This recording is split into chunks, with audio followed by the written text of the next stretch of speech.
Tonight we're going to get into, we've been doing a series on vision, and tonight we're going to get into cultivating the vision. And I guess for most of us, we've heard a lot of talking about vision, and this is going to just kind of connect us to the basics of the concept again. And with all the kind of extremes in this area, just center us and balance us. So I lived and worked in New York City for almost 30 years.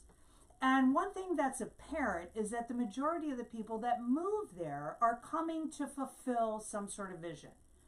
And then depending on what that vision is, on average, and I don't mean to generalize here, but if it's an actor, let's say, it usually takes about a year or two for them. If it's a fashion designer, it may actually take less. If it's a singer-songwriter, it could take a little more, like 3 or more years, because you can generally find some venue in New York City to perform, which keeps the vision burning a bit longer. But eventually, because of the nature of their industries and the idea that people have about the way that they're going to get to where they're going, and the small number of people who get chosen in the thing that they want to do, most of the thousands of people end up working at the job they thought would be temporary. And then they go from focused and positive or conscious to distracted and rejected and negative, or subconscious, where those emotions are, and eventually they go to sleep, which is unconscious. They end up going through the motions of the day like zombies. And that's just not in New York. That's everywhere. But in New York, you really see it because it's more condensed. And it's sort of like LA. It's the place that people go for certain kinds of dreams. So I want to look tonight we're going to start by looking at this image. It's kind of an image of an iceberg. And this is a sort of a concept that has a lot of differences of opinions. But I'm just going to throw it out there because it kind of gives us a grid work or a framework in which to relate to these items. The first we see is at the top, and it's conscious. And that is, psychologists will say, we operate out of our consciousness for about 10% of the day. Of our time. The second one that we see is subconscious. And subconscious is, they estimate, between 50 and 60% of the time. And then at the deep, and this is just why this iceberg is just really a cool visual, at the very bottom is the unconscious. And that's about 30 to 40%. And by the way, when I say unconscious, I don't mean passed out. I mean unconscious in the psychological perspective. And so this kind of gives us a framework, grid work, so to speak, of how we're going to relate to these areas of our mind. So your conscious mind is a bit like a screen on the phone, right? And all of us have phones. And that phone, hopefully, when you pick it up and when you go to do something with it, it's going to recognize your thumbprint or your face or however it detects who you are, and it's going to do what you want it to do. Now that screen, if it's in sync with you, sometimes it works great. But other times the process is initiated or overridden by a program that's running in the unseen. So your conscious mind would be kind of like the screen of a phone. And again, this isn't an exact simile, so don't argue and say, well, for you techies, but it's close enough. So just go with me on this, okay? So your conscious mind is like the screen of the phone. Your subconscious mind then oftentimes runs these unseen programs that can override what you're wanting to do from the screen on your phone. Things like autocorrect, right? Or in an app that you're trying to work with, it just doesn't quite do what you want it to do because something's going on in the app underneath, behind the scenes. I don't know if it's just me, but I say to my phone all the time, just do what I tell you to do. And sometimes it listens, sometimes it doesn't. And it takes an effort to override what is happening, right? The subconscious mind is where emotional connections are, hidden motivations, our recent memories. Our subconscious minds would be like the programs in our phone. And it works, the subconscious mind works just like the programs do and the apps, with that next level depth, again, which is the unconscious mind, to make meaning of the world. The unconscious mind is kind of like the hard drive. It's the storehouse of all past experiences, including trauma that has been repressed, and also even memories that have been consciously forgotten because you don't want to remember them. It's from these experiences that our behaviors come. Now, the brain takes a lot of energy.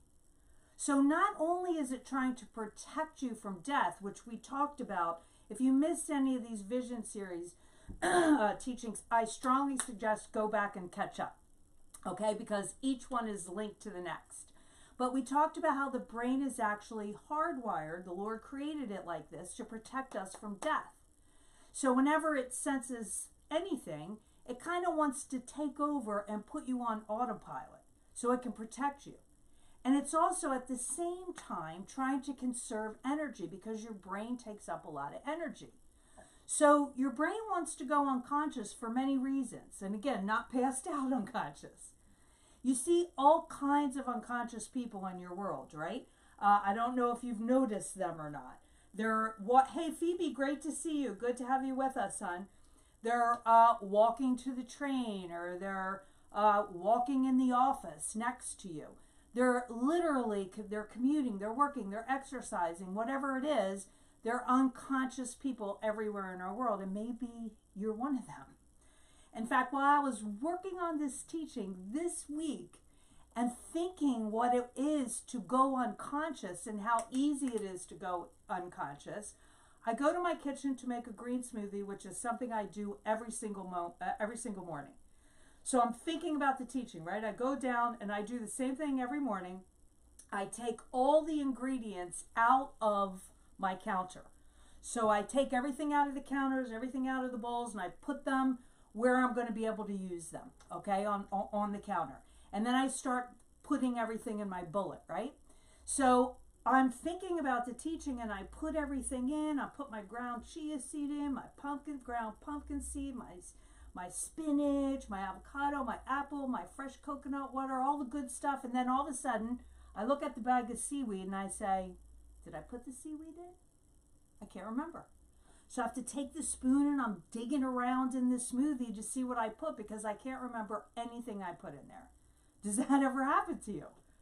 I went unconscious while I was trying to figure out what makes us go unconscious. Okay? It's that easy. People commute to work and they don't remember the drive, or go into the bathroom in the morning, right? You brush your teeth, you shave. Well, wait, did I put on deodorant or not? Better put more on. You're not dedicating any mental energy to the task. Well, isn't that kind of helpful? And isn't that how we've actually been designed to function? Well, yes, sometimes when the activity is not serious. But when the activity is like driving a car or taking a train, it is a bit more serious. People get hurt and you hear them say, I wasn't paying attention, and although you're conserving energy, it's better to be healthy enough to have the brain energy to be fully present. And then when you need to just drift off into relaxation, you can choose when you want to do that. I can do both my green shake and think about my teaching and be fully conscious. And one of the ways that we can do that is to kind of switch up the order of things that we do on autopilot to engage our brain. We can snap ourselves into consciousness. So you can see we all kind of do it even in the small things of life. But I want for us to understand this. Vision and unconsciousness never intersect. Vision and unconsciousness never intersect. And that's just the truth. And so what that means is that we will not be in the place of unconsciousness and be fully present to vision. either creating it or seeing it or connecting it or recognizing something that pulls us. Vision and unconsciousness never intersect. 1 Corinthians 16:13, Paul said this: stay alert, stand firm in the faith. And what that Greek word is Gregorio, for alert. And this is what it means. It means to watch and to pay strict attention to and to be active. So in other words, this is you are on full alert watching, being active in the watching. Paul says stay alert and stand firm in the faith. And what does that suggest? That when we understand the way that Hebrew, this is in Greek that we're reading, but it's a Hebrew concept because it's a Hebrew writer. Whenever they have these kinds of phrases, it always suggests that if we don't stay alert, we won't stand firm in the faith. So Paul says, pay strict attention, be active in the attention. Yeshua says it to Peter in Matthew 26:41. He says, stay awake. And he uses the same Greek word. He says, stay awake and pray. Don't go to sleep. Now, when we go to sleep, some sometimes say, oh, no, I'm just kind of going with the flow. So they sort of check out of consciousness. But what we really know is that we choose by not choosing. And I know you all know that. We choose by not choosing. And if we don't make a decision, one will be made for us. I used to always say to the people when I lived in New York, and I saw that they were frustrated and angry and resentful, and then they kind of slid into complete apathy, and then they were the walking dead, right? And I would always say to them, look, if you're not willing to adjust your vision or work on your vision in a different way, if you're just in this state of limbo, if you're not doing what you came here for, and you're not enjoying what New York City has to offer you because you're too tired or you don't have time or you don't have the money to enjoy it, why are you working so hard to pay too much to live in chronic stress? And their response was usually the same, but where would I go and what would I do? It's because we have more assurance in the tangible life that we have, the one we don't really want, than we have assurance in the unseen one that we can create and want. Even sometimes stepping off the treadmill can start that process of waking up and envisioning. I was texting Alicia today, and she was telling me she was going on a silent retreat in Ireland. Really cool. She's connecting to vision, and she just kind of wants to step off and be quiet and connect. And sometimes just stepping off that treadmill and having quiet time can start that process of waking up and envisioning. But again, many are living in this high beta, which is stress, high alert mindset. And we talked about this in the previous week. This is that narrow focus on danger. We're in flight or fight. And there's no creation and no connecting in flight or fight. Or we're living in unconsciousness, which is again, no creation and no connecting.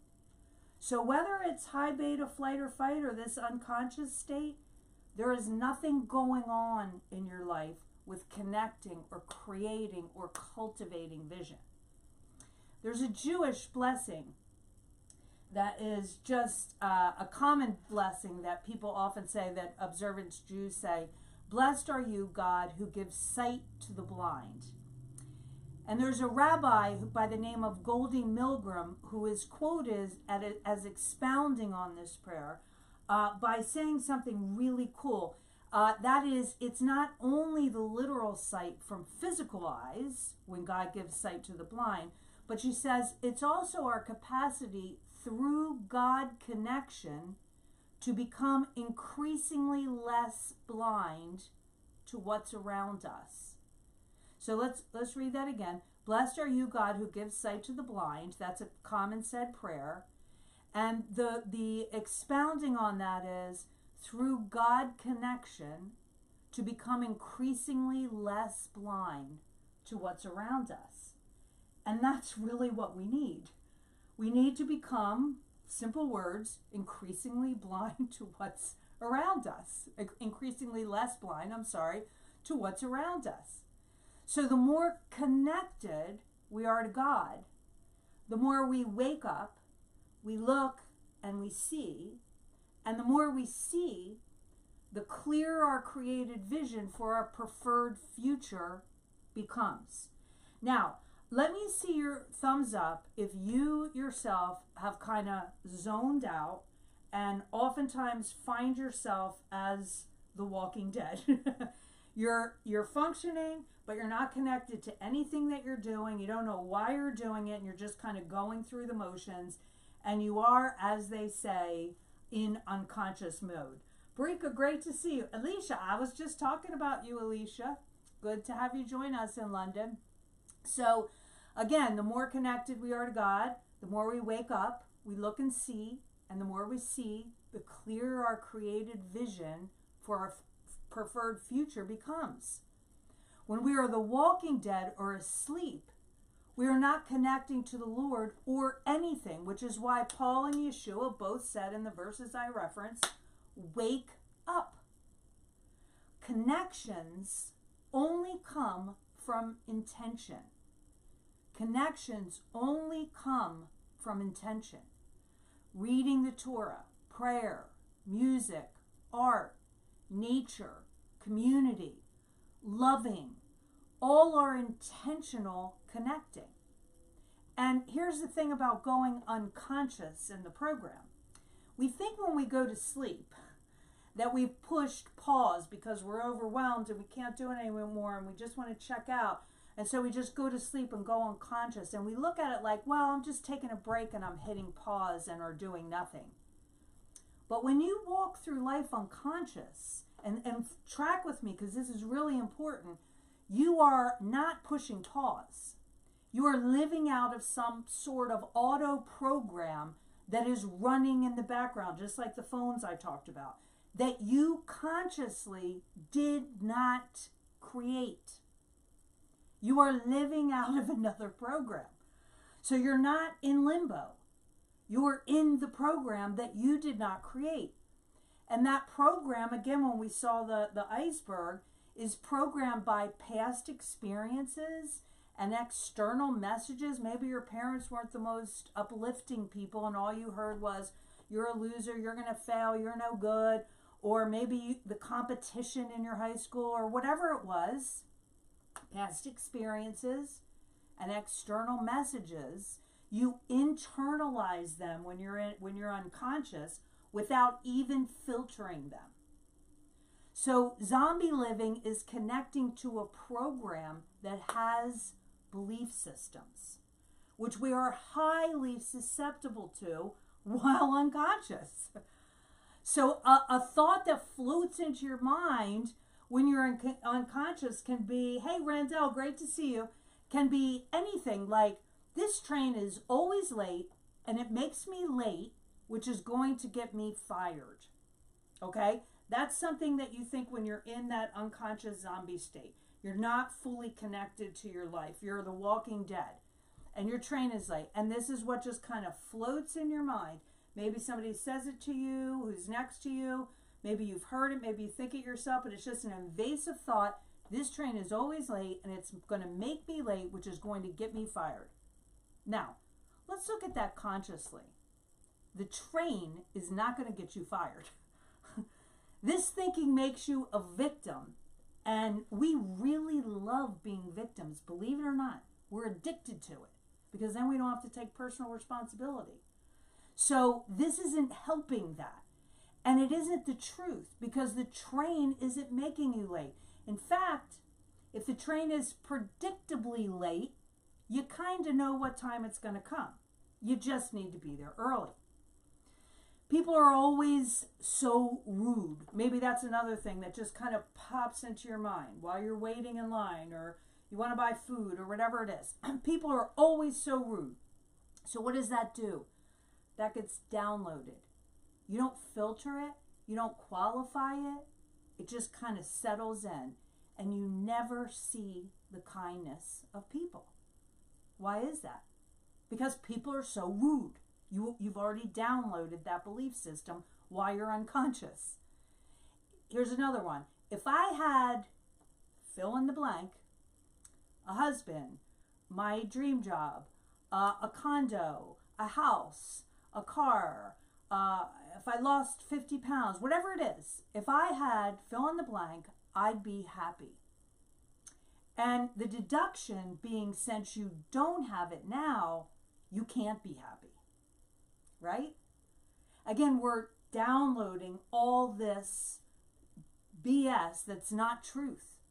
And these are invasive messages that get downloaded from all sorts of input that we don't filter when we're unconscious. Judaism has a long-held belief that what we think is what we get. And one of its most beloved teachers, his name is Rebbe Nachman, said this. This is really a great saying, and I'm going to post it later on. You are wherever your thoughts are. Make sure your thoughts are where you want to be. Let's read that again. It's awesome. You are wherever your thoughts are. Say this out loud because you're reading it with me. Make sure your thoughts are where you want to be. Now, I'm going to get into this a little bit more next week when we talk about curating. But some people may say, it sounds like New Thought. It sounds like prosperity, name it, claim it, blah, blah, blah, blah, blah, blah.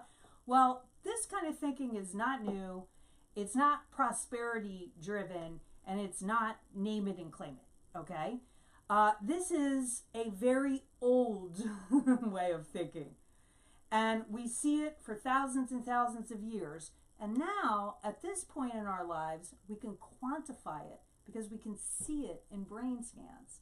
So no longer can people say, that's metaphysical, that's mystical, that's this, that's that. It's scientific, it's biological. This is the way our brains are set up to function. When we say cultivating the vision that you have, to cultivate something is to develop it, to prepare it, and to nurture something, which is very important when we have a vision. Last week we spoke of insight, which insight is very important with developing a vision. We look within to discover that passion and that dream that we have. And we're trusting that the Lord is the one who puts it there. We're trusting our own hearts to have good desires for our lives and our loved ones' lives and to make a difference in this world because we're image bearers. So we don't discount or deny or doubt our own dreams and passions when we're connected to the Lord, like we spoke about earlier. Then we spoke about sight. So first we did insight, which is looking inside. Then we did sight as it relates to seeing your vision for your life. Having vision or sight is like when you're going on vacation and you want to check out that Airbnb on Google from the aerial view, right? So you go on and you look at that little house that's advertised as right next to the beach, but you do that aerial view. And there is a perspective that we can only receive from this viewpoint that helps us to understand not only what the inside of that little cottage looks like, but where we are with respect to where everything else is. And that's the sight part of vision. The sons of Issachar are great examples of sight. In the book of 1 Chronicles 12:32, it says, these men understood the times and had knowledge of what Israel should do. That's sight in the vision. And tonight, we're looking at foresight in vision, which is seeing the unseen, preparing for it as if it's more real than what you see in front of you. It's envisioning your preferred future before it happens. Now, let me ask you this as I'm saying this. What stops you from envisioning your vision before it happens?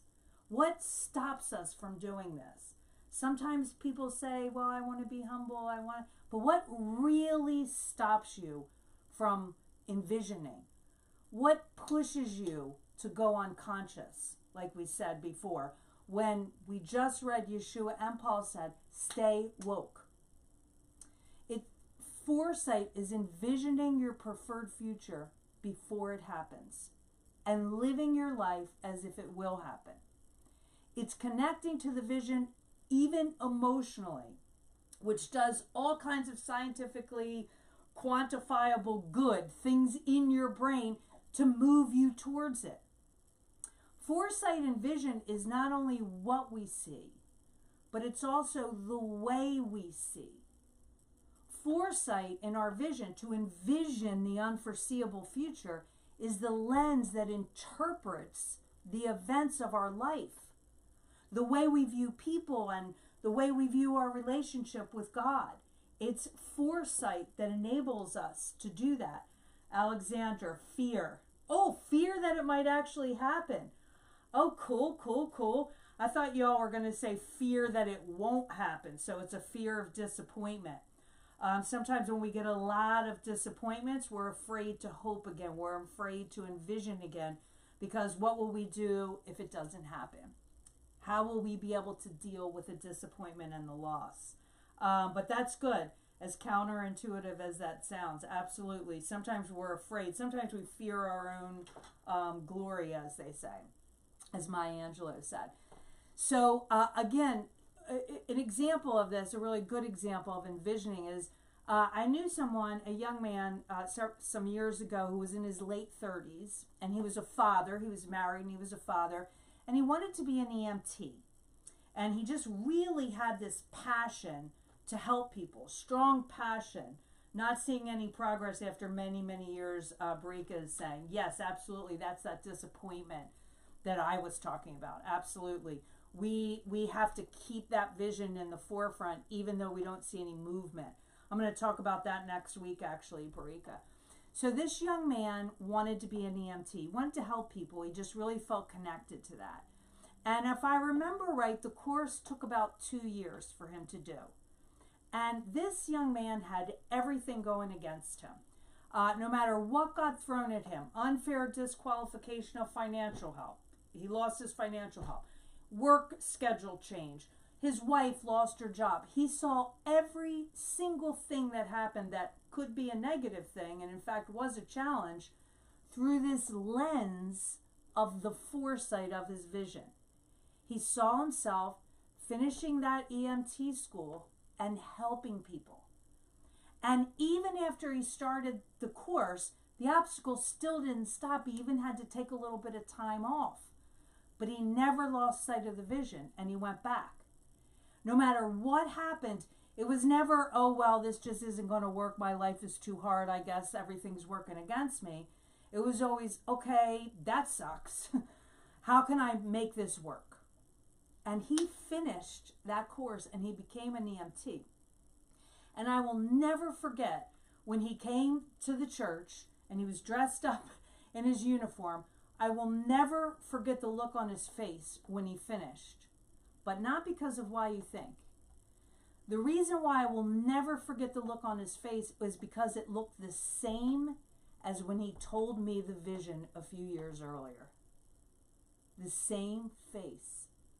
Because when he first said it to me, it was as real to him as when he was standing there with that white shirt and all the things on the lapel, just graduated and just newly hired.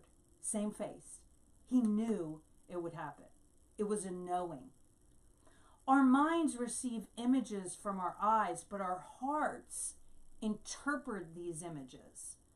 When we have foresight, when we are envisioning our preferred future, if our plan falls apart, well, okay, we may let that one go, but we don't let go of our vision. We simply move to find a new plan. Yeshua said it this way: the lamp of your body is the eye. And again, we're talking about seeing, vision, sight, insight, sight, foresight. When Yeshua says, when you have a good eye. Now, unfortunately, a lot of versions translate this Greek word haplous as having to do with generosity, but it doesn't have anything to do with generosity. It has to do with seeing clearly. When you have a good eye, which means when you see clearly, your whole body is full of light. But when you have an evil eye, and that's the Greek word poneros, which means an eye that is diseased, that sees double images, your body is full of darkness, in Luke 11:34. I'm going to leave that up again so you can read it again, because it's way deep. Okay? It's way deep. And again, this is Yeshua saying this. Okay? Let me just paraphrase. Clear vision fills us with light. Double-sightedness fills us with darkness. Kind of reminds me of double-mindedness, right? In James, which is unstable in all its ways. Double-sightedness fills us with darkness, but clear vision fills us with light. Vision's foresight envisions our preferred future, and those emotions connect us to people, to places, to things on the path to fulfill that vision. You see, just like when we spoke about the sight of the brain when it's in that high stress mode that connects us to things it perceives as dangerous for us and avoids them, it's the same with vision, with connecting with foresight. The heightened emotions connected with that vision do the same thing. We're constantly on the lookout for things that can propel us to that vision. In fact, these emotions replace the trauma that we may have experienced with new vision. And when this happens in our brains literally look like a firework display. It's a pretty cool thing to see. Another familiar verse, Hebrews 11:1. Trusting is being confident of what we hope for, convinced about things we do not see. Read that one more time. Alex is saying double image as in just seeing double or multiple visions being unclear. No, double images as seeing double, like double-minded. So you see one vision that you think you want, but then you see another one. I don't know if this is your question or not. You see another one that counters that, so you're unclear. Okay? So you need to just focus on the pure vision and not the one that makes you unstable. Does that make sense, Alexandra? So you're seeing two visions and they're contradicting each other. So let's go back to Hebrews 11:1.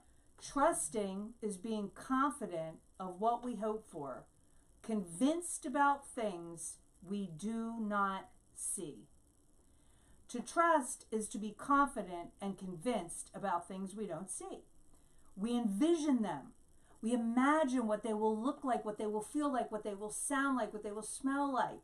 We emotionally connect with it as if we are experiencing it. And we're woke. Andre posted this really interesting article this morning about a really brilliant writer by the name of Octavia Butler, and I started to really get into her this afternoon. She's referred to as the mother of Afrofuturism. She was born in 1947 and she died in 2006. I actually posted one of her quotes today on my personal Facebook page. She's just an amazing writer. Amidst all kinds of racism she encountered as a black woman writer, as well as in the science fiction genre, she became a highly awarded writer tackling issues like politics, environment, segregation, religion, social injustices. Her stories are really powerful and believable. And a recent discovery was of her personal journal. And this is really interesting. I'm going to post this article on the members group for those of you who are members. How she envisioned in her journaling all the places and the ways that her writing would impact the world. And then she wrote, "See to it, so be it." And it happened. She once wrote herself into one of her stories, and when questioned about it, she wrote these words: "I am the author of my story. I can write myself into it." and so can you. Shabbat Shalom. Stay woke, stay focused, and share your journey, if you would, on the page or in the members. Love you.